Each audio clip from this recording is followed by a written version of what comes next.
Bismillahirrahmanirrahim. Assalamualaikum warahmatullahi wabarakatuh. Sugeng Rahayu semua. Dan selamat siang para pemirsa dimanapun berada. Pada siang hari ini, guru membuat video dengan judul Bab 3 alinea kedua. Tajuk yang dibahas Pondasi Otak Nusantara. Pentingnya guru membuat video ini khususnya bagi murid dan santri dan juga para pemirsa yang sudah banyak mengikuti video guru agar mendapatkan pemahaman itu yang tepat dan benar. Dan guru sebelum mengulas banyak tentang perjalanan bangsa dan perjalanan kehidupan manusia, ada hal yang harus diperhatikan bagi murid dan santri dan juga para pemirsa ya. Maka video ini dibuat oleh guru sebelum manusia ini pikirannya ya atau mindsetnya ini terisi yang benar yang tepat, maka diberilah judul oleh guru Pondasi Otak Nusantara. Jadi pondasinya ini dibenarkan dulu, ditata dulu ya. Ini kalau tidak tertata, itu nanti mendapatkan sesuatu pemahaman. Kalian nanti tidak bisa mencerna. Maka sesuai dengan judul pada siang hari ini, Pondasi Otak Nusantara.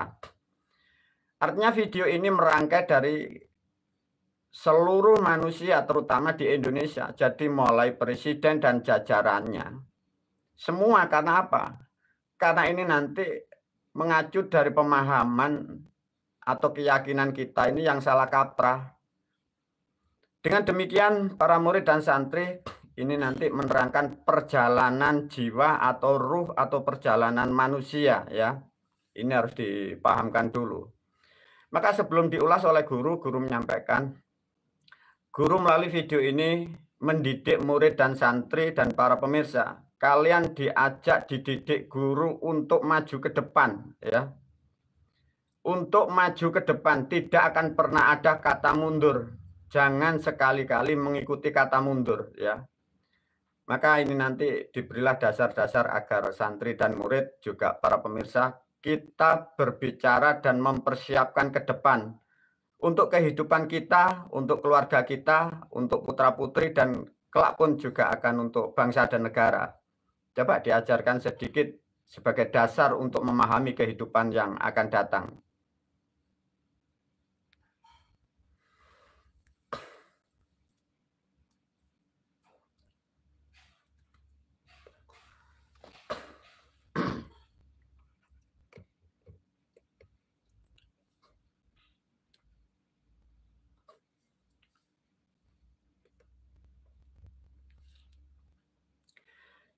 Bismillahirrahmanirrahim. Asyhadu an la ilaha illallah, asyhadu anna Muhammadan abduhu wa rasuluh. Para santri dan murid, semoga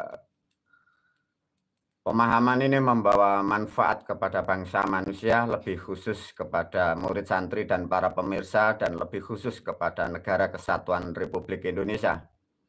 Satu contoh di video ini, guru menulis dengan judul Pondasi Otak Manusia ya. Dari garis ini apa yang dimaksud guru? Guru menggambarkan garis kehidupan di dunia, di kehidupan kita ini seperti ini. Maka di sini dipotonglah oleh guru, artinya apa? Dari video yang lain dan yang kemarin sudah diterangkan. Bahwa ada cerita, ada sejarah, ini yang memang rusak dan memang dirusak. Jadi mundur kemarin di sini. Maka pentingnya pemirsa, santri, murid ya. Ada sejarah, meskipun yang diajarkan di kurikulum, yang ditulis di dalam agama kita Islam, itu semua guru tidak akan pernah bisa memastikan karena itu penipuan. Nah ini kan ribet. Dari kerusakan itulah maka kita yang ada di dunia, sejak sebelum merdeka, kita kehilangan DNA atau jati diri kita. Maka naluri manusia, naluri kita ingin mencari siapakah leluhur kita, siapakah yang mempunyai DNA kita. Moyang kita siapa tidak tahu karena ini dipotong sudah begitu lama. Maka melalui video ini guru menyampaikan kepada publik dan santri, guru tidak bisa mengajarkan dan guru pun tidak mau masuk tentang catatan sejarah karena semua itu bualan, ya, penipuan atau penyesatan. Maka guru yang penting adalah meluruskan sejarah kehidupan, jadi tidak menerangkan sejarah kebangsaan atau sejarah sosialnya. Guru hanya sedikit mengedukasi atau memberi gambaran, lebih tepatnya guru hanya mengajarkan di pintunya. Karena guru tidak punya data, dan data yang ada di negara, yang ada di kurikulum itu bohong semua. Maka guru tidak bisa masuk di situ, nanti jadi masalah. Dengan demikian para santri dan murid, guru hanya mengajarkan sejarah DNA kita, perjalanan kita, ya. Meskipun catatan di negara di sana pun itu biar, tapi guru memastikan itu nyimpang, itu penipuan, ya. Lantas apa guru dari cerita atau gambar ini yang harus dipahami, ya? Satu, anggap saja kita di tahun 2024 ini, anggap saja guru mengajak mulai besok, ya, sampai tahun 2025, 2020 terus, ya. Anggap saja dimulai dari sini. Maka guru mengajak kita semua berpikirnya ke depan, mempersiapkan hari esok. Dalam perjalanan menuju hari esok dan masa yang tak terbatas untuk kita, untuk keluarga kita, ya, untuk bangsa dan negara kita. Karena perjalanan di sini ini sudah rusak dan dijerumuskan orang-orang terdahulu. Nah, inilah pentingnya murid dan santri. Maka guru sudah membuat alur kehidupan baru. Inilah yang kalian nyebut tuntunan atau ajaran guru yang disusun dengan ilmu santri loka. Maka ada cara yang disebut kalian berbaiat, mengajarkan melakukan jamas pagi, jamas petang, melakukan taskarun, melakukan baburiat, melakukan somadun, melakukan ibadah kabirun, melakukan jamas ruwat di bulan Tiskaroh. Kalian murid dan santri dibuatlah guru untuk menjalankan kehidupan Anda ini sampai waktu yang tak terbatas, ya. Manusia untuk melakukan suatu keilmuan atau mencapai ingin yang disebut hidupnya damai tentram dalam makna bahasa itu selamat. Manusia itu harus diikuti dengan catatan namanya kalender. Nah, ini sudah disiapkan oleh guru kalendernya, paham ya, namanya Tritunggak. Kalender Tritunggak sudah diterangkan. Semua ini asalnya dari leluhur kita yang salah dan kaprah, disempurnakan guru dengan simpel dan praktis hanya untuk melakukan hal-hal yang pokok di dunia. Maka guru tidak masuk kepada tatanan yang disebut Pranoto Mongso. Karena zamannya sudah zaman yang modern, sehingga guru tidak masuk ke Pranoto Mongso. Guru mengambil sedikit untuk keperluan aktivitas menjalankan kehidupan agar mudah dan selamat. Jadi kalender ini kesimpulan di situ. Sebelum diulas panjang para pemirsa, bila ada kehidupan yang sudah salah seperti di negara kita, kalau mengacu kepada kalender 1400 tahun, lantas pertanyaannya, orang tua kita, nenek kakek kita, kemarin yang mengikuti cerita yang salah, sejarah yang dibelokkan, itu kemana perjalanan rohnya? Kalau itu tidak terhubung dari moyang kita. Maka melalui video ini guru berpesan kepada publik yang di luar sana, kalau Anda betul-betul mencari tuntunan untuk menata jiwa atau DNA Anda di Nusantara, guru berpesan, kalau kalian di luar sana ada pilihan, satu kalian kalau mungkin wilayah Jawa, kembalilah kepada Sunda Wiwitan itu. Ada lagi kalian nanti kepada masuk yang disebut sekarang itu aliran kepercayaan, masuk juga Anda masuk ke Kapitayan itu. Ada lagi kalian kalau tidak mau dari pilihan itu, pilihan yang kedua, kalian harus masuk kepada Hindu atau Buddha. Bila dari Sunda Wiwitan kalian tidak mau, ke Kapitayan tidak mau, kepercayaan tidak mau, ke Hindu tidak mau, ke Buddha tidak mau, kalian yang berada di pulau manapun, kalian harus kembali kepada leluhur Anda masing-masing. Guru tidak menyinggung kepada Nasrani dan Islam karena itu permainan para pemirsa. Itulah yang menyesatkan sejak adanya peradaban di dunia itu. Maka hal nasihat ini guru berpesan kepada para pemirsa. Melalui video ini guru menyampaikan bersyukurlah santri dan murid kalian sudah dibuatkan konsep seperti ini. Sama pada hakikatnya konsep struktur keilmuan yang diajarkan guru ini nanti akan terhubung sama. Nanti ada video yang lain akan terhubung dengan yang ketemu sejarah kita nanti yang dari Kapitayan. Kita ketemu nanti jalur kepada Sunda Wiwitan. Ini nanti kita ketemu kepada jalur Hindu. Kita nanti pun juga akan ketemu dari jalur Buddha. Namun ini disusun simpel karena ini ada pemotongan, ada kerusakan ini. Sehingga jiwa bangsa manusia kalian rusak. Semoga ini betul-betul dipahami ya, terutama bagi murid dan santri. Mengapa guru menyusun seperti ini? Ini loh kesalahan ini. Maka pekerjaan ini pekerjaan yang sangat besar, sangat sulit karena hal ini sebenarnya kewajibannya Tuhan. Jadi menyusun kehidupan manusia yang salah kaprah yang sudah 1400 ini. Nah, inilah para murid dan santri pentingnya ya. Satu contoh para murid dan santri untuk masuk ke peradaban yang ke depan, ini pemirsa harus diedukasi ya, karena ini juga jadi pemahaman yang kurang tepat ya para pemirsa. Satu contoh guru memberi pertanyaan melalui video ini ya. Para pemirsa, murid dan santri, apa sih kalian kalau ada kata ini sejarah? Jadi coba, kita sering mengucap sejarah, kita sering mendengar, kita pun juga sering membaca di tulisan sejarah. Simpulkan menurut santri dan murid dan para pemirsa, apa sih sejarah itu?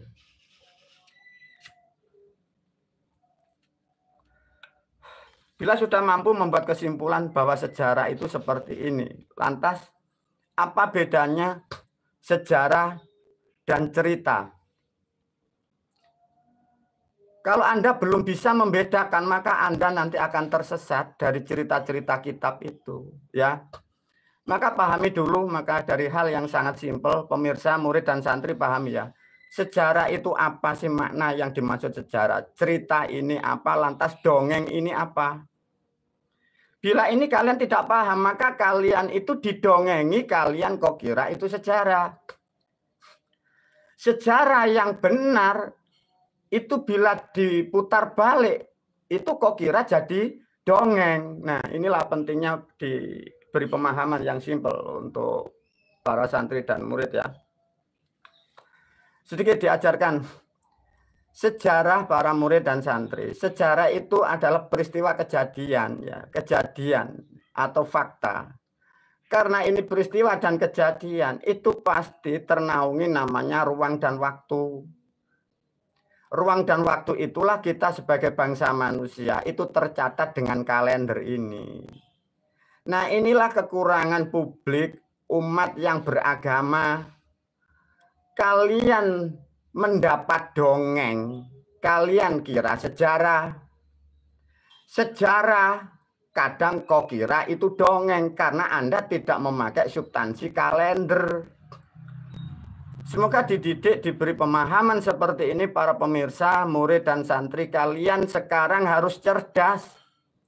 Kalau ada manusia berbicara tentang sejarah atau Quran atau Injil atau apapun, kalian harus masuk kepada substansi namanya kalender. Itu tahun berapa, hari berapa, tanggal berapa, pancawarnanya apa. Kalau tidak mengena kalender itu namanya dongeng. Satu contoh, adanya Doraemon. Itu lahirnya kapan? Itu tidak ada kalendernya itu. Paham ya para santri dan murid diedukasi, semoga kalian ke depan harus lebih paham, lebih cerdas, jangan tertipu dan jangan mau ditipu. Bangsa ini sudah rusak ya. Dua, ada kata makna filsafat sejarah. Sejarah ini bahasa Jawa, diajarkan dikit. Falsafah atau filsafatnya sejarah ini karena bahasa Jawa itu sejane ngarah para santri dan murid ya. Sejane ngarah itu apa sih guru? Sejane ngarah itu pembahasannya menuju yang dimaksud. Basa Jawa niku sejane ngarah. Kalau sejan ini tujuannya ngarah itu kepada yang dimaksud, maka yang disebut sejarah itu alur sejarahnya itu berurutan atau mengena atau terbukti. Kalau sejane tidak ngarah atau tidak ada alurnya, bulet ngalor ngidul, berbolak-balik, maka itu disebut dongeng, ya, pahami. Filsafat sejarah itu sejane ngarah. Karena bahasa sekarang pemirsa tidak paham tentang bahasa dari bahasa lama.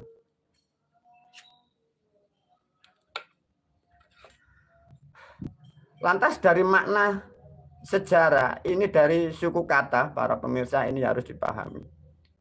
Karena video ini nanti masuk ke video yang akan datang, karena menerangkan Islam, maka ini pentingnya didasari ini.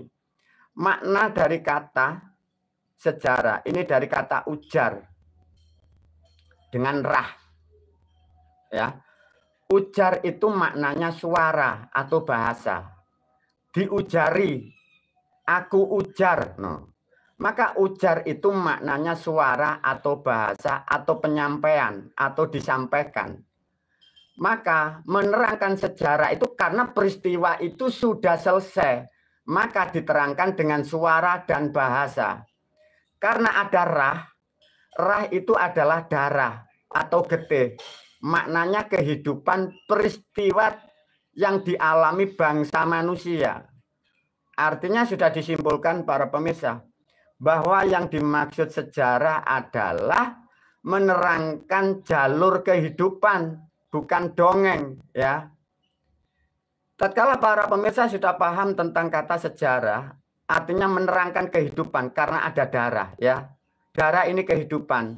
Nah, darah inilah yang kalian menyebut sekarang yang lagi rame DNA, nasab, itu nanti ketemu, ya. Jadi sejarah. Kalau tidak terhubung dengan kehidupan atau darah, itu bukan sejarah, dipahamkan.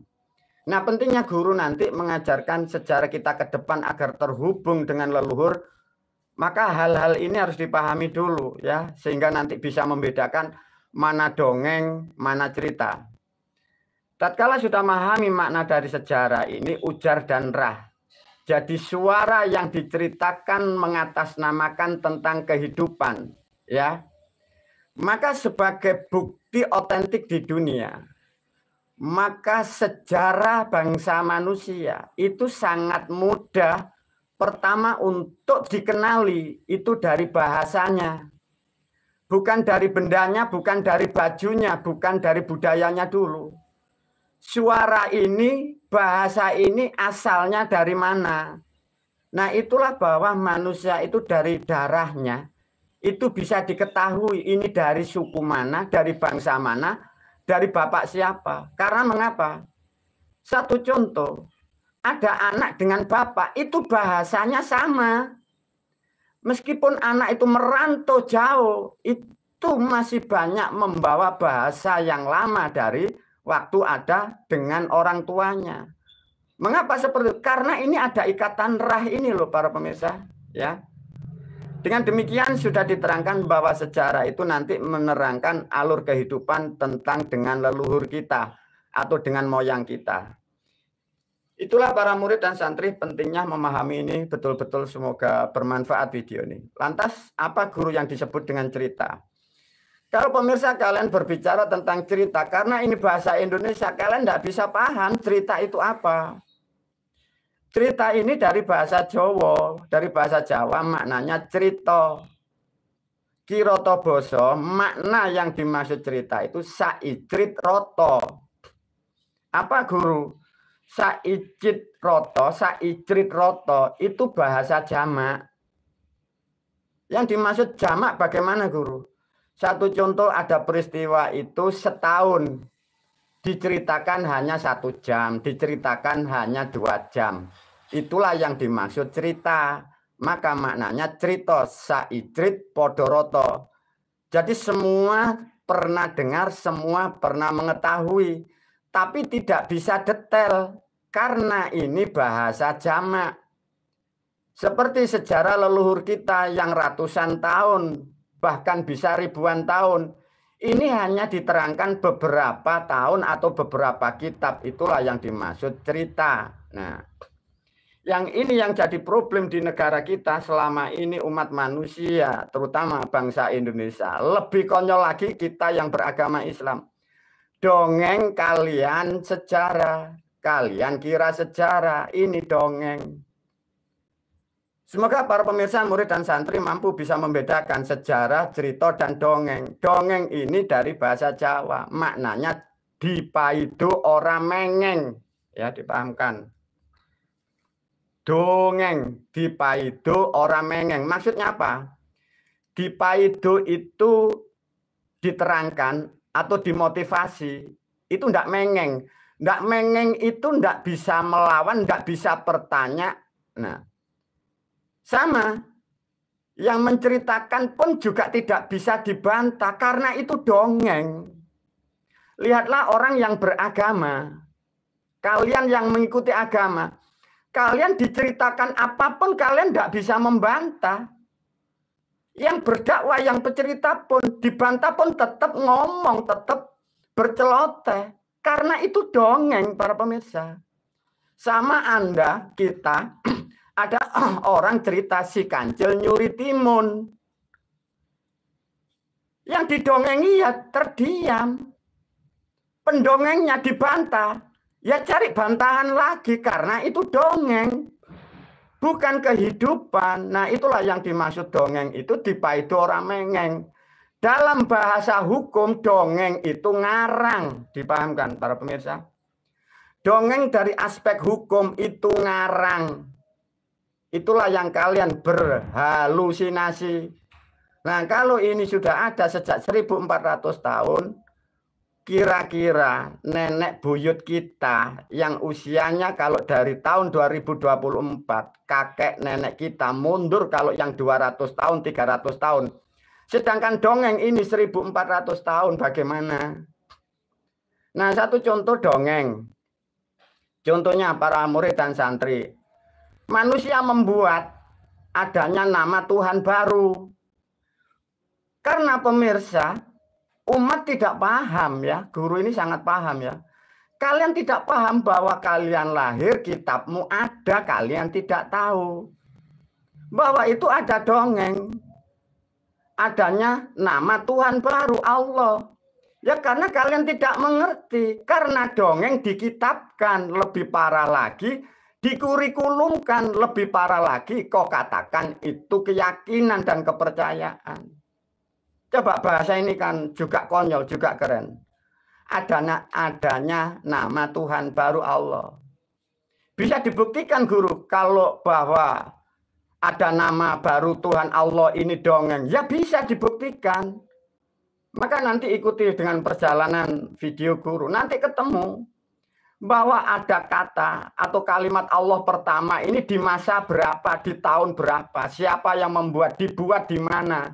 Kok ada nama baru? Karena ini dongeng. Ada lagi dongeng bidadari. Satu contoh para pemirsa, bila kalian tidak paham dari kesekian kitab yang ada di agama Islam, dipahamkan sedikit.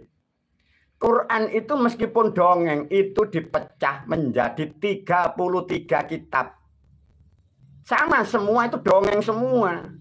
Jadi Quran yang 30 juz itu dipecah orang-orang terdahulu menjadi 30 kitab. Nah, itu belum hadisnya, semua itu dongeng. Satu contoh guru menerangkan tentang kata bidadari. Di dalam kitab kalau mengacu cerita dari organisasi yang mengatasnamakan organisasi Muhammadiyah, bidadari itu diterangkan jumlahnya 40. Nanti ada juga yang di Nahdlatul Ulama itu diterangkan 44. Sekarang ada Salafi, Wahabi, diterangkan lagi 72. Ya karena namanya dongeng, ya seperti ini. Kalian di era sekarang tidak ngerti, kalian hanya menceritakan 72. Ini ada kitab yang lama. Dari NU menerangkan 44, yang di Muhammadiyah 40. Ini gimana? Karena dongeng. Ada lagi diceritakan, bidadari selalu perawan kelaminnya. Nah coba. Gimana? Coba. Ya karena dongeng para pemirsa. Lah kalau dongeng ini menjadi imanmu, menjadi tauhidmu, kurikulum di negara Indonesia, maka sudah tidak salah lagi bahwa presiden pun pola pikirnya seperti itu, pejabatnya pun juga seperti itu, rakyat sekarang rusak. Ya karena kalian mendapatkan dongeng, maka bangsa negaramu rusak. Ya rusak semua. Lihatlah perilaku kita, perilaku Anda, sosial kita, masyarakat kita, administrasi kita, pejabat kita, hukum negara kita, hakim, polisi, militer. Nah coba. Lantas bagaimana para murid dan santri kalau sudah seperti ini? Nah, dongeng, cerita Isra Mi'raj. Ini kan Anda meyakini, di video yang lain sudah diterangkan. Isra Mi'raj ini kan juga dongeng. Mengapa begitu? Sudah diterangkan oleh guru, maghrib, isya, subuh itu bahasa Jawa. Kok orang Arab naik di langit? Nah kalian tidak paham. Dongeng kalian kurikulumkan. Uangmu, hartamu, kambingmu, sawahmu. Kalian belajar untuk mencari dongeng. Dari ilmu dongeng Anda menjadi pemimpin negara, menjadi penjabat. Maka bangsamu yang besar ini rusak. Ya rusak semua. Nah ini ada lagi dongeng nabi-nabi, wali-wali. Nah, apakah benar guru bahwa nabi dan wali-wali dongeng? Maka ini didasari dulu kalian para pemirsa, murid dan sepahamkan sejarah cerita dongeng apa. Maka nanti bab yang keempat akan diulas lebih detail sehingga secara hukum, secara keilmuan, secara faktual pemirsa paham bahwa selama ini kalian terjerumus semua. Bila kalian sudah seperti ini, bagaimana nasib bangsa negara kita, nasib putra-putri kita dan putra-putri Anda? Pemimpin kita ini loh pun juga pikirannya mendapatkan dongeng. Presiden ilmu di pikirannya dongeng. Pejabat mendapat ilmu tuntunan dongeng. Maka hukum dan undang-undang dan peradilan di negaramu semua dongeng. Maka tak akan pernah ada keadilan, tak akan pernah ada kedamaian di bangsa dan negara ini. Semoga video ini mampu memberi rahmat kepada bangsa dan negara. Wabillahi taufiq wal hidayah wa ridha wal inayah. Assalamualaikum warahmatullahi wabarakatuh.